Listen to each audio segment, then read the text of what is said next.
Hi, how's it going? My name is Paul Lefebvre, and that is Bruce Springsteen. I am part of the worship arts staff at Blackhawk Church.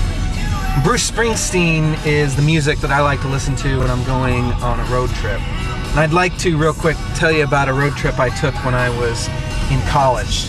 See, I lived about 5 hours away from the city that I went to college in. And I would often drive back and forth between the city I went to college in and my family lived in.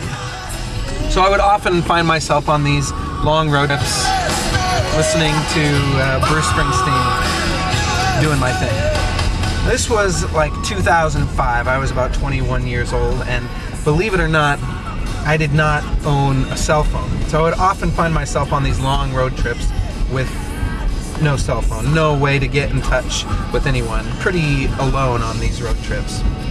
One road trip in particular, it was the middle of winter. I was driving back from Christmas break, and there was a thin coat of ice covering everything. Snow had fallen, and it was pretty nasty cold outside.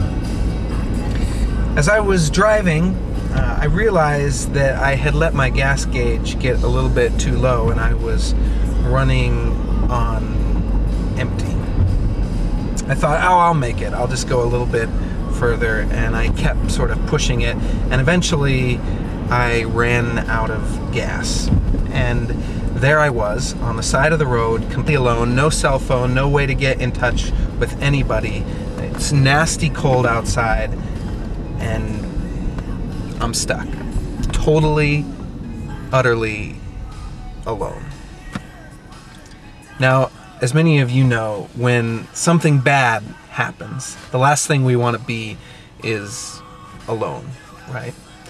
I don't know what sort of things happen in your life, what sort of crisis you might be facing right now, even as I'm talking. But we all have struggles. We all have things that we come up against. It doesn't matter whether you're 15 years old or 30 years old or you're a college student driving back to see your family.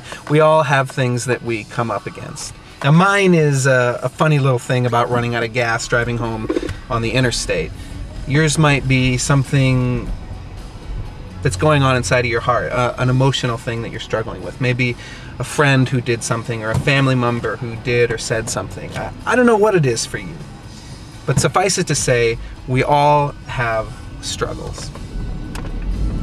The question I want us to think about for a moment tonight is, in those struggles, how do you avoid being alone? Because one of the worst things that can happen to us is we can come up to a struggle and realize there's nobody else around. And how do we avoid that? I want to offer one simple little thing. Start now. Start now building up friendships so that when those crisis moments come, you have people around you. Now this can be a lot more difficult than it might sound. It involves opening yourself up to other people. It involves being honest with other people. And sometimes that can be a hard thing to do. It can involve sharing with other people the difficult things that are going on in your life. And that's kind of not the most natural thing to do. A lot of times we want to keep our struggles, our personal problems to ourselves. We want to sort of keep them inside. But if we want to build and cultivate these friendships so that when the big moments of crisis hit, you have to start now. Be willing to be open and honest with the people around you. And maybe this will be a family member. Maybe it'll be a close and trusted friend. Maybe it'll be a counselor at school. Maybe it'll be someone at church. Maybe it's someone for you in your 4-to-1 group that you're going to meet with tonight.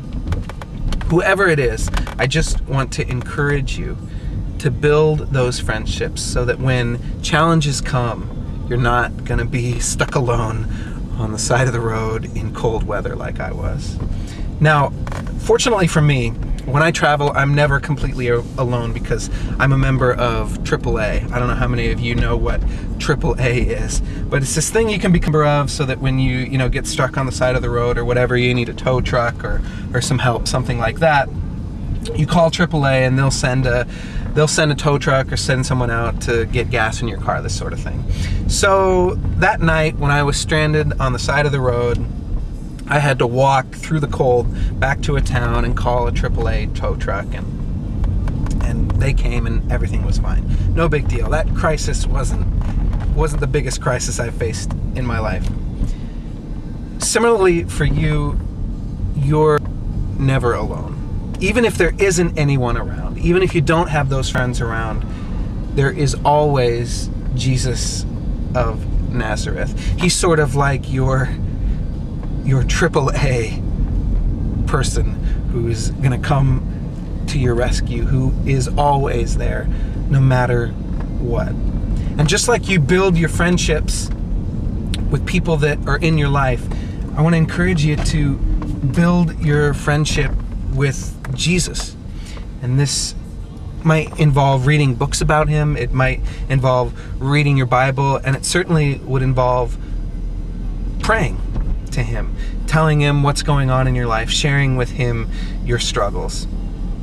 And don't, whatever you do, don't actually treat Jesus like your AAA card. You just pull it out whenever something bad happens and you swipe it, right? That's not how you treat your friends in real life, and I hope that's not how you'll treat Jesus. In real life, just like we talked about before, you spend time with your friends, you practice being open and honest and real with them.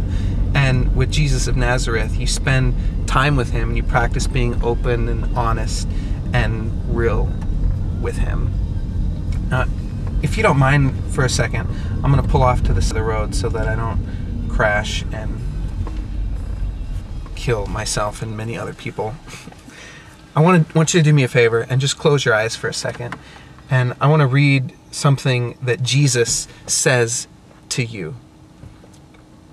As you think about whatever it is you might be going through, whatever sort of crisis you might be facing, big or small, I want you to hear these words from Jesus.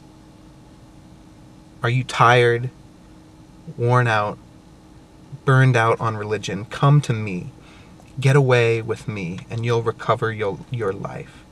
I'll show you how to take a real rest. Walk with me and work with me. Watch how I do it. Learn the unforced rhythms of grace. I won't lay anything heavy or ill-fitting on you. Keep company with me, and you'll learn to live freely and lightly.